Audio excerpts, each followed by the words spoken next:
and welcome back. It's Wednesday, and if it's Wednesday, it's about Viewpoint, and today you want to talk about matters education. Can I say good morning, class? Yes. Good morning, teacher Victor. No. Everybody was greeted like that. Good morning, class. All right. So today we want to talk about matters education. We need to understand what education is all about today in Kenya. Students are going back to school starting yesterday. The entire week will be going back to school, and as expected, parents are feeling the heat, teachers are feeling the heat, the government itself is feeling the heat, as well as even the guardians, people who are taking care of other students as well, are feeling the heat. But nonetheless, it has to be done. We are here because of the corona pandemic, and we have to face it. Soon rather than later, all will come to an end. And I have got two gentlemen, brilliant minds, who are going to help me to understand even more. You as a student, even before you go back to school, you need to understand a thing or two. As a teacher, as a parent, or even as a government institution, we also need to understand from them. I have got two gentlemen here. I have got Mwalimu himself, Akello Misori, who is the Sec.Gen of KUPPET. Karibu sana, and Happy New Year. Happy New Year, Victor. You look so happy. You must have had a good holiday. The old day was not good, but the new year is so bright. It's so bright. And I'm so excited, and I wish all Kenyans a Happy New Year. Absolutely. Yes. Absolutely. And on my right here, I have got Maiyo, who is the chair of the Kenya National Association of Parents, going to talk to us on behalf of the parents. Karibu sana. Asante. And Happy New Year. Happy New Year too. You must be a busy man. Ulichinja mbuzi na hata you didn't even share. I mean, this is not right. It was a bit hectic. Yeah. All right. But nonetheless, we are here. Yeah. Karibu sana. So let's talk about matters education today. We expect a busy week this week. What should we expect from you, Mwalimu? We know that this year is going to be a real challenge to both the students and teachers, and because there's a lot of pressure. Yeah. Because just in about 2 months we shall be expecting KCP to be on, and thereafter in late March and April we shall be having Form 4s doing their KCSE this year. Yeah. The rest of the schools are also preparing, and remember, this is the year when we have grade 5 transiting to grade 6. Yes. After the exams, we will be having another marathon, and in November we shall be having another set of exams. KCSE will be there, and KCPE. And then we shall be also having the last evaluation for grade 6. Yes. Those will be going to junior secondary in 2023. So it is not going to be a walk in the park, and we expect a lot of pressure. That pressure is on teachers, that pressure is also on students. But I also understand that parents also have pressure, because they must contend with very short schedules to prepare to pay fees. Yeah, but the parent is here. He will be telling us much about the nature of pressure they have. But I know that the school environment is going to be subjected to a lot of pressure. A lot of pressure. Yeah. You buy the same sentiments? Yeah, just like Mwalimu said. Yes. In fact, the worst hit are the parents. Because parents are the facilitators. Exactly. Nothing can move without money. And money has to come from parents, not even the government.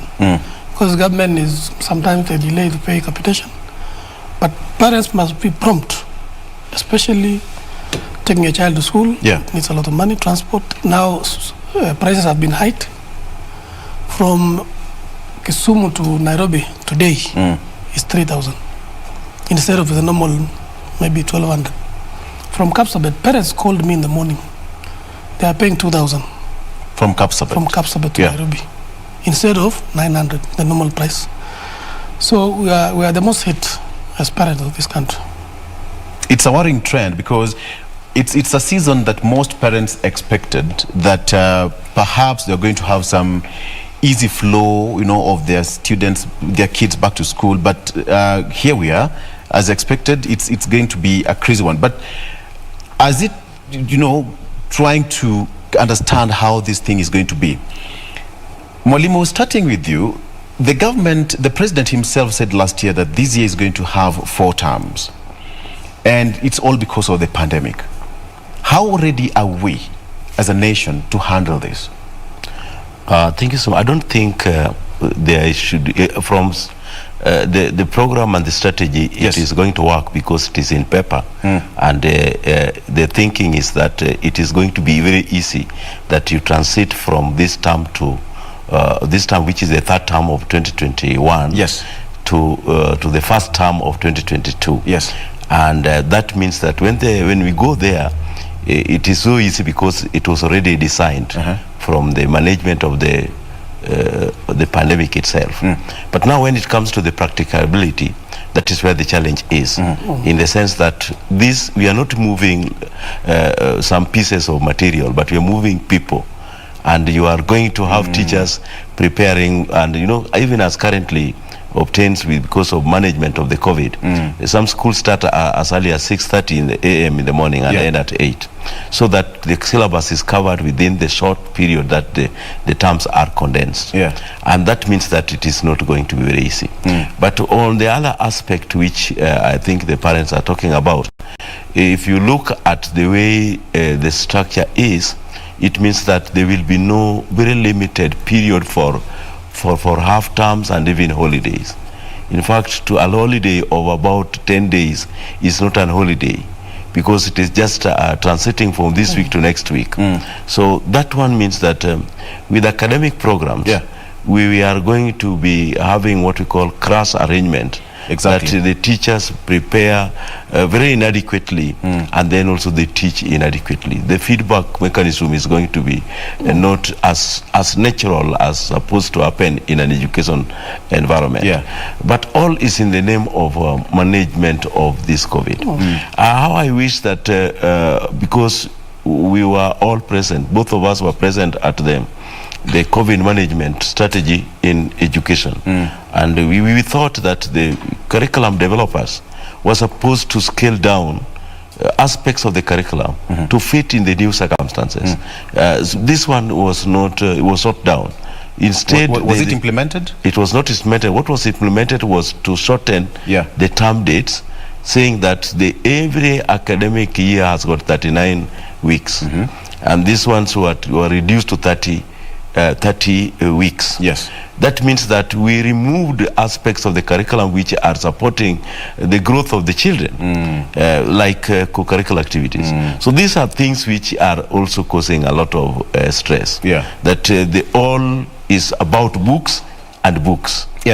Teaching, reading, exams, and then what else?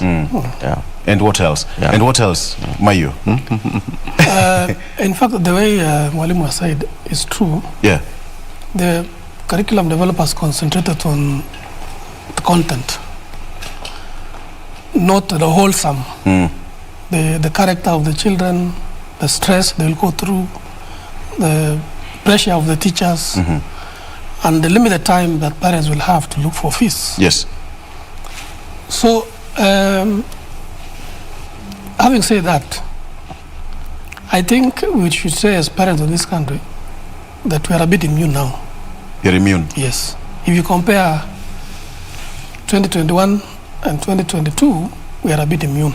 Because 2021 came as a shocker. It was a shocker, yes.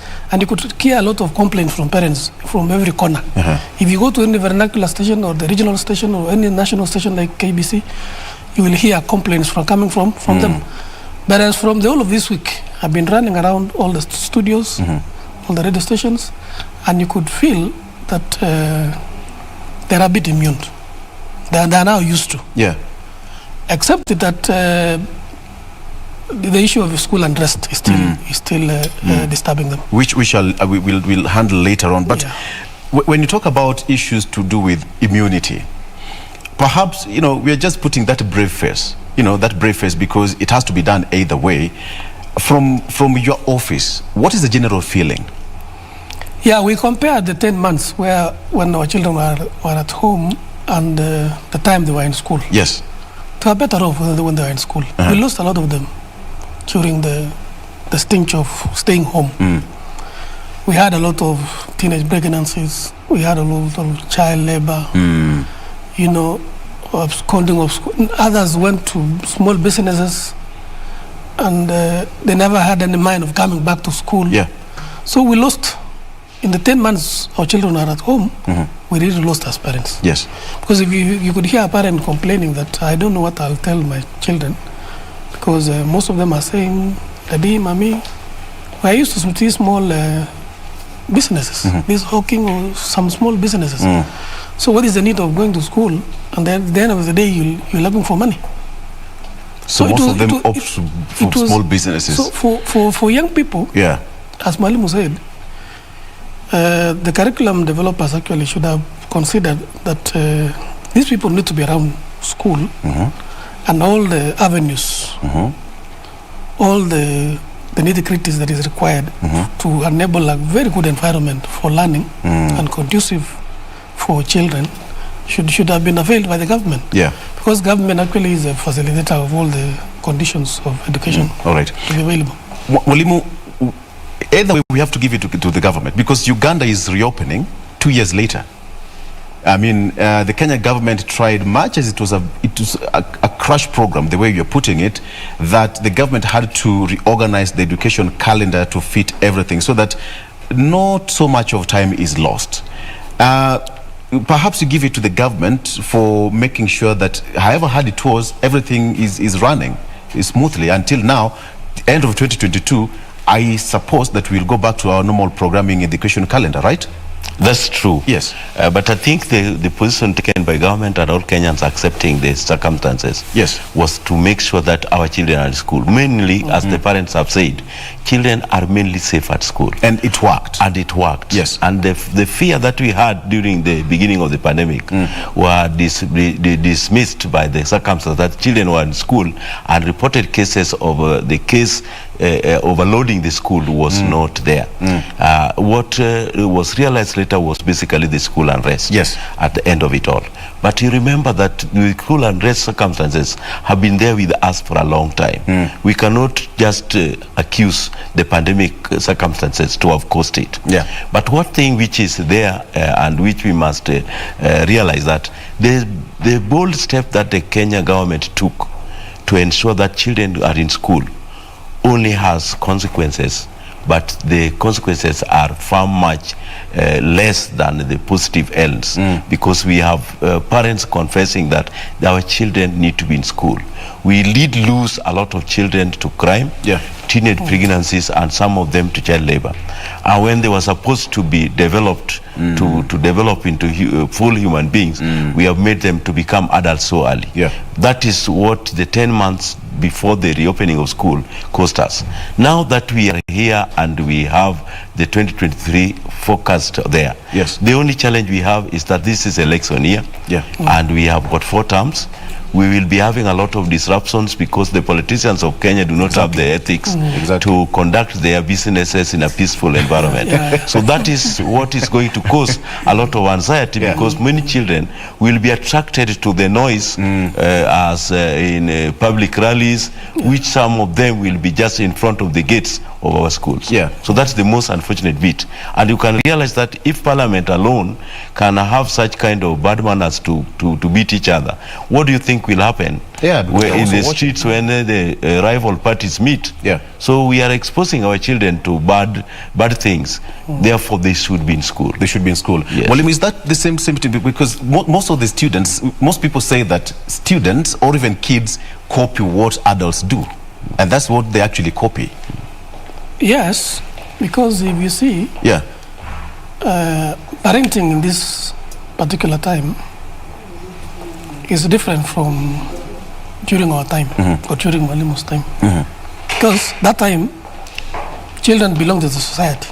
Everybody was a disciplinarian. And the society was disciplined. Yes. This society, like the Mwalimu has said, is not disciplined like before. Children belong to individual parents nowadays. So they have all traits of characters coming from each family. And you can never discipline somebody's child because maybe that particular person will take you to court. So what we will say is, since this is electioneering period, and children learn by seeing what the adults are doing and saying, they replicate it, and that's why they are doing it. by causing school unrest. If you could hear the investigation we made, right now, like yesterday, we had a school called Bogoli. Yes. Last night, I was called about 9 that a dome is burning by a chair in Busia, Mr. Wanyama. And I told him, please, can you rush to the place and find out what are the causes of this? There were no teachers around. There were no adults around. So there were only the children. Na hii hasira yao ya some time back was still carried there. Forward. Yeah. It was carried forward. So and some few of them they were expelled. So they were annoyed. They wanted their friends to come back. Yeah. That is what caused the burning in Bogoli last night. Right now we have about 53 schools that have been burned. Under what period? 53 is a big number. Even you as Mwalimu, the 53, we can't say it's a small number. And you can imagine who is going to foot the cost. It's the parents. Yes.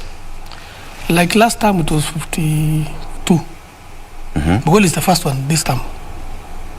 Bogoli is the first one this time. So out of 52, the investigations showed us that about 27 reasons why it's happening. One is peer pressure from the children. 2 is drug and substance abuse. 3 is a high-handedness of the principals. Number 4 is the learners want to be heard, but they have been told to be seen, but not to be heard. To be heard. Effective communication. And the list is long. Yeah. About 27 reasons why. Others are the community around, like Sigalame. They were saying we want our own to be the principal of the school.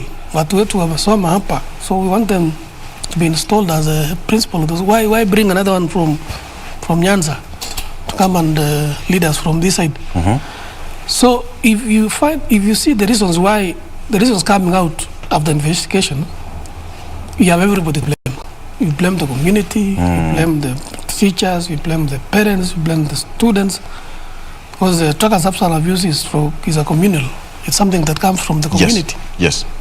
And a parent alone cannot control drugs and substance abuse, not unless the community does. It has to be intentional. Yes.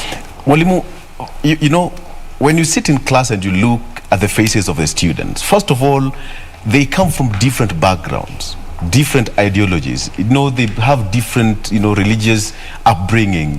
Whatever they were exposed to matters a lot, because as Maiyo is saying, way back then, a kid belonged to the society. Everybody else was a disciplinarian, including a local pastor. Would cane you if you make a mistake. Everybody was a disciplinarian. This brings back to the issue of corporal punishment. It's been, been talked about. The CS is talking about it, and even some organizations are calling about, even the religious-based organizations saying that it should be introduced. What is your stake? What stand on that?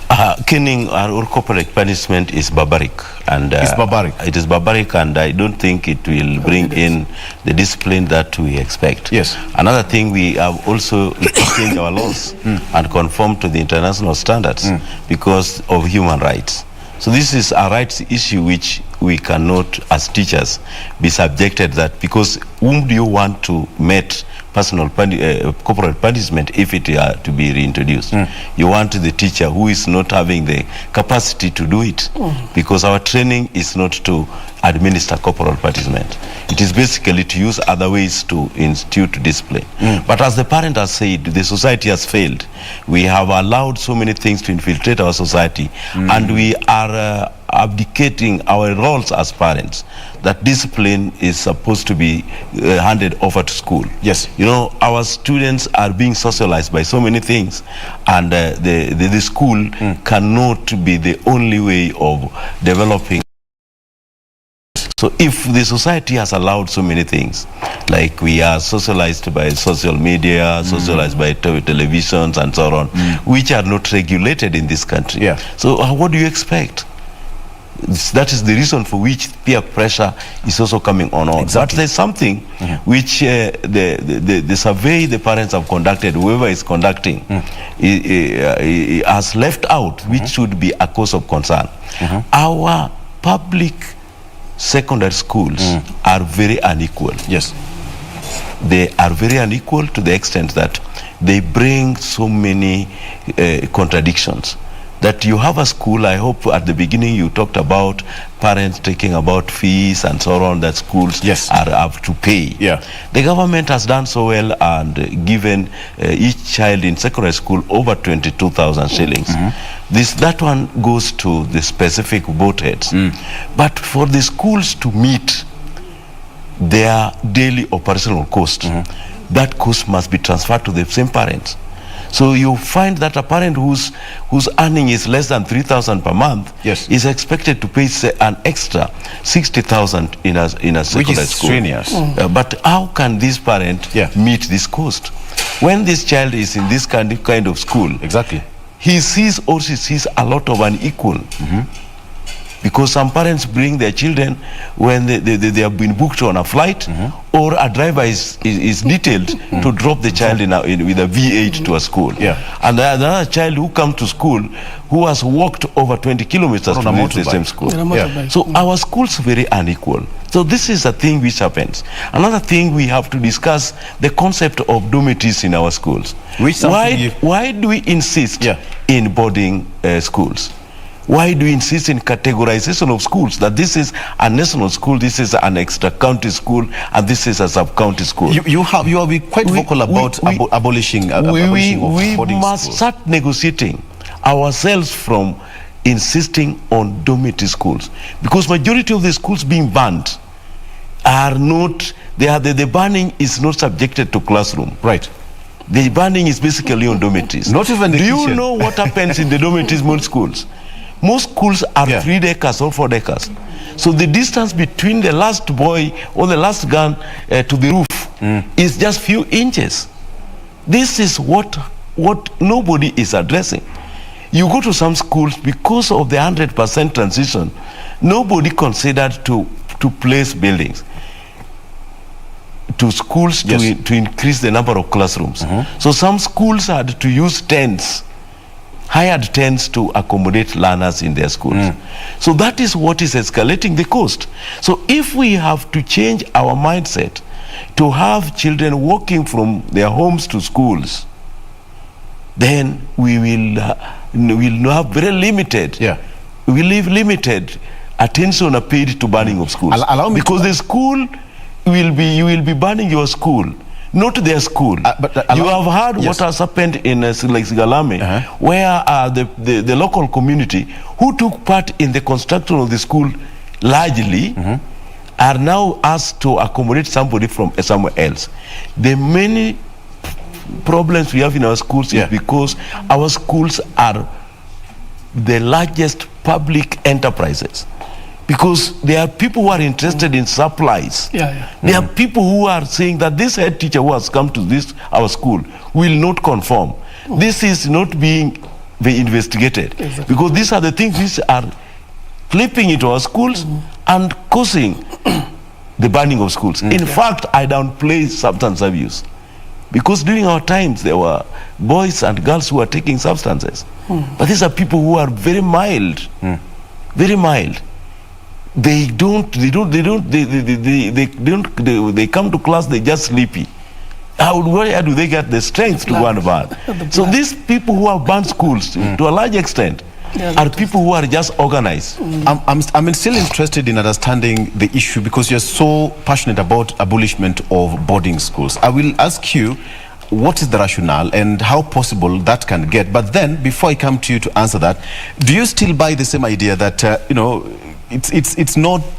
it's a business enterprise for some people out there of having public schools? We have got suppliers, we have got people from the procurement departments and what. So it's a chain of business. So everything goes as a parent. Absolutely, because the research we did in the schools that had school unrest, that is one of the reasons, and we found out that some contractors collude with the principals and some rock students, so that something is happening, something is done, and they don't act immediately to avert the arson. So they let it to spiral fast. They let it happen, then immediately they send the children home, bring parents with money, and they start construction. So we had made a recommendation as parent association that whenever a school has a school unrest, let TSC transfer that teacher, that principal, in 24 hours. Okay. And the information, we got it from a former principal. Because if you engage a sitting principal, it's a bit defensive. When you engage to a former principal who has gone through all those, they will open up. They will open up. And they told us, if you work hard and have this teacher transferred in 24 hours, then most of them will know if anything happens, we will not gain anything, because after all, if I don't stop the school unrest, I'll be transferred to another school. And we had said we want this teacher to be transferred to a day school, not necessarily a boarding school. Right. Because as he says, it's true. A boarding school is an enterprise for everybody, because there's a lot of tenders, there's a lot of money moving around in the boarding schools. And 25% of our schools which are boarding are the causes of our problems. 25% generally. Exactly, because you rarely hear of day schools being burned down by students. We have a whopping 75% being day schools. And they are very good, they're very comfortable, very silent. You can never hear any complaint from day schools. So what I would also support Mwalimu by saying that it's high time we should have a national dialogue on the boarding. Yes. Because I remember when we were in Mombasa for KEPFIA conference, everybody was talking about it. People were saying, if this is it necessary? Categorization of schools, national schools, every parent is fighting for Kenya High, every parent is fighting for Alliance Girls, Alliance Boys, Nairobi School. And still, you can still find a child in Maseno or any other school in Homa Bay attaining an A in a day school. Yes. So what is the rationale of having very few schools and having all these fights for only 103 national, I think it's 103 national schools in Kenya. And you can find that the application for Kenya High, for example, could be almost 130,000. Yes. And the vacancies there are only 800. Kapsabet Boys, the other time it was almost 80,000 applicants. And they only have 600 positions. So I would say it's a high time we should have a national dialogue on deboarding. Yeah. My interest is still to understand how this can be achieved, because you can imagine a student coming all the way from North Hall or Mandera and been admitted to Lenana School or maybe Alliance or whichever school, part of the country, or even Kakamega School. So how would you accommodate that student? How will it be possible? Just break it down for me, Mwalimu. Let me not come to solve your problem. Yes. But let me just tell you a scenario that the concept of boarding schools is something which is alien, because our education system before colonial era was not this type that we have in boarding schools. Yes. We had ways of educating the youth, and they were growing into responsible citizens. But now when we adopted what the international best practices had, we chose the concept of elitist schools. Because even in Britain or Germany, most or elsewhere, even France, the schools which are specific for development, like leadership, those are the schools which allow for boarding. Or if you want to produce pastors, like priests, I'm a Catholic, they will go to seminaries. Those are where they are being brought up in this regard. But education is supposed to be socializing people to the country where they live. You cannot learn an equal life in a school, because what has brought the boarding concept has brought a lot of inequalities and unequal standards, where children are exposed to a lot of luxury being displayed by those who have, and those who do not have are just watching. This is what has caused a lot of discontent in our schools. If children are walking from school, like for example, majority of our primary schools are day. Are day school? Yeah. And they are providing education. What would happen if the children transit from this primary school to the next primary school? Yeah. For example, I was a student at Agurusari High School. Agurusari High School is in Homa Bay. Yes. So Agurusari Primary School is there. There are so many other primary schools which can serve Agurusari. Agurusari and Aguru Primary. Agurusari Primary just School. a fence. Just a fence. Yes. And the number who are being admitted in Agurusari today is about 600 Form 1s. Yes. Those ones can be supplied by so many schools which surround Agurusari. The rest will go to other schools also which is around there. Then the teachers are staffed. The concept of having national schools, when you hear the national education goals, is to provide is one or to achieve the national unity concept. Yeah. But why do you take 4% of the students to be the ones who are subjected to national unity concept? 4%, not even 10.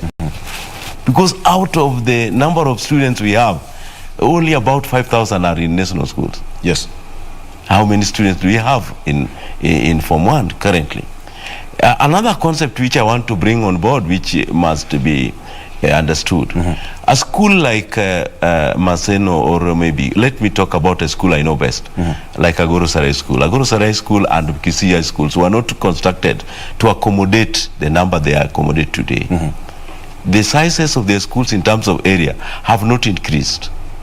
So you realize that Agurusari, which was basically supposed to admit 600 students, now has 2,000 students.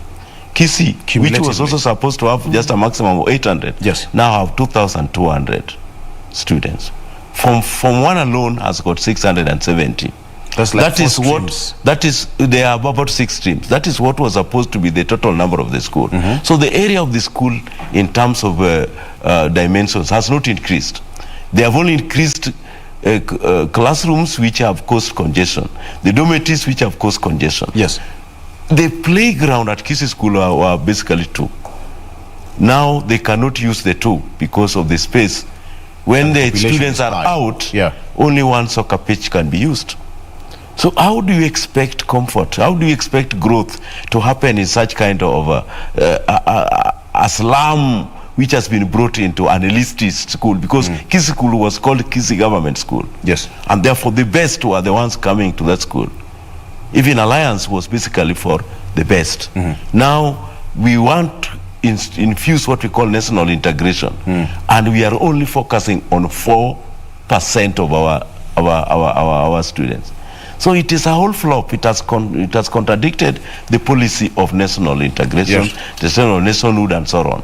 So we need just to have children coming from their homes to school. They will not ban the community property because they belong to that community.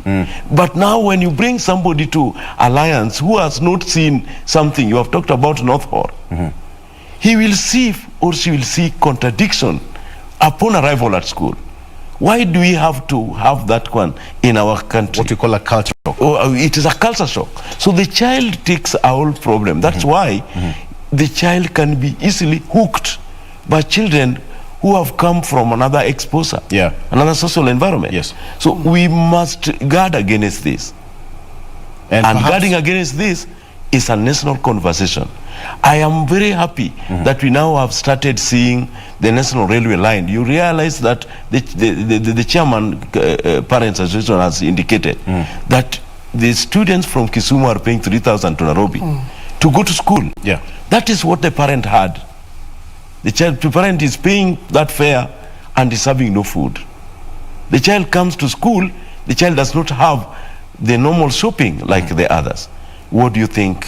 There's desperation, and that's why the school has to run. I can just imagine. Yes. But then, from the parents' perspective, because it's a national dialogue, you're all agreeing that should be embraced, so that, as you've put it, even as we used to walk from home to Yugi's primary school each and every day at 5 a.m. and go to school and that, what have you. But some people say that the current society can't handle that because most parents, one is going to the left, another one going to the right, and everybody's literally busy. How will this be achieved? Because first of all, the first point of call is a parent, not even a teacher. Yeah. From our end, we've had discussions, several discussions on deporting. Yes. And we thought it is the best time now to reduce it from 25% to maybe 5%. The 5% will consist of the ASAL areas who children are supposed to have lunch programs or feeding programs for them to be in school. Yeah. Like Otherwise, West Pokot and Turkana region experience the this program. The ASAL area, about 16 counties. Yeah. Because if there's no lunch for them, if there's no food for them, they'll not be in school. So if that category, the 5% only remains, the rest of the country can be comfortable in day schooling. Yeah. Yeah. And maybe a few of the parents who walk away from home, just a few of them, maybe 2%. So it will make a total of 5%. So if we reduce from 25% to 5%, then we are ready to go. Yes. Because we cannot do away the lunch programs. Because we will miss those children. And of course, 100% has brought them to school. Yes. By government giving them food is by luring them to come to school.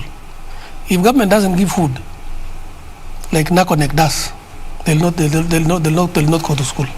So maybe those one will remain as boarding.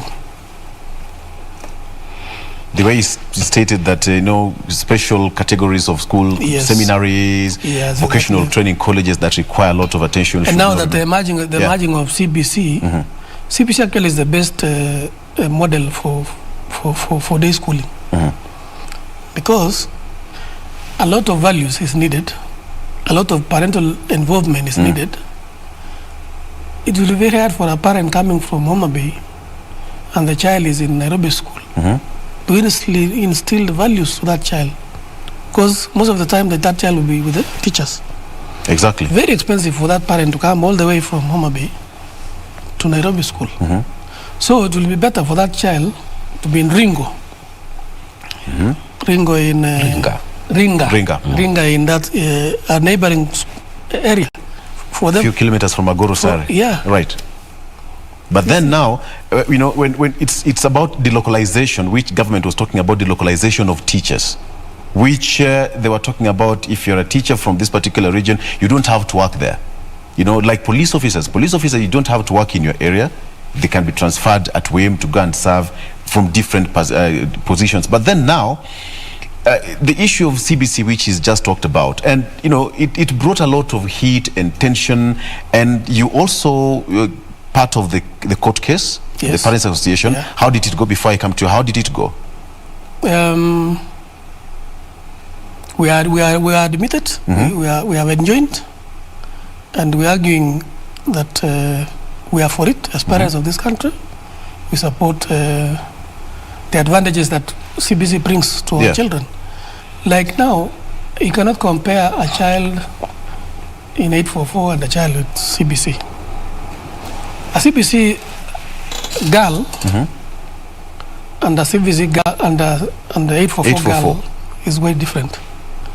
This other one, you will find when you come home, she has done all the work, all the chores of the family without instruction from the parent. The 844 one will wait for instructions from the parent. They're quite unique. That sounds quite different. This one can control herself or can control the other siblings all alone. The 844, there is the CBC one, especially this grade 5 CBC. They also ask parents that, can I help to wash plates for you? If the parents complain that, no, this is not a work, she insists that we were told by our teacher. But ma'am, teacher said we should be doing this. Kids are innocent. Yeah, they're innocent. So they say the way it is. And the 844 one, you have to look for that child. You could be busy in the bedroom, busy in the dining room, but when you come out, they are nowhere to be seen. Yeah. They have gone in the field playing. So as a parent, it is a bit hectic for us to compare the two. Yeah. So we prefer the CBC because they are a bit friendly, they are open, we discuss with them, They ask questions, unlike the 8441. They don't even ask questions. They just wait for your instructions. And they will not tell you whether they have agreed or not. You will know by them doing what you told them or not. That is after maybe another 6 hours. If you are going to work, when you come home in the evening, you will find out whether they did the work you gave them or not. Yeah. Yeah.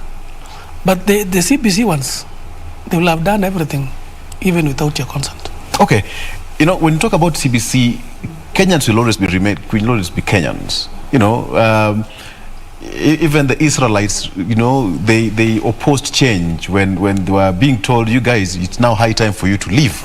They said, no, you are lying to us. We are used to this place. But they were told, you know, nimetumwa, you have to go. CBC faced a lot of protest, and it faced a lot of obstacles from the parents, and others are still complaining that it's giving parents lots of work in terms of, you know, they are not able to understand pretty well, because they're trying to involve the parents as well, who is supposed to do what. Let me ask you, Mwalimu, as a parent, and when you talk about CBC, how is it being, parents getting it? Some parents are still saying that it's being tedious to them.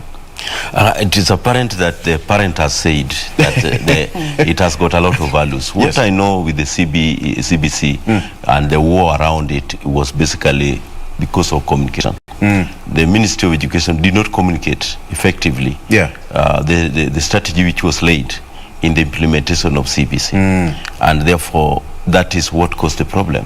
The teachers had the shock, because by the time the implementation was being begun, the number of teachers who had been socialized to accept it had not been brought about. But I hope now things have changed. The only challenge which is there is that CBC is coming to secondary schools in 2023. And I wonder whether the government has already instituted the correct mechanism to socialize the teachers in preparation for that implementation. It is just 1 year, and already we have complained that the term is too short. The year is too short, and we have got 4 terms. So it is a race against time to ensure that as we progressively move to 2023 to admit the first CBC in junior secondary school, a sufficient number of teachers shall have been brought to understand what they expect.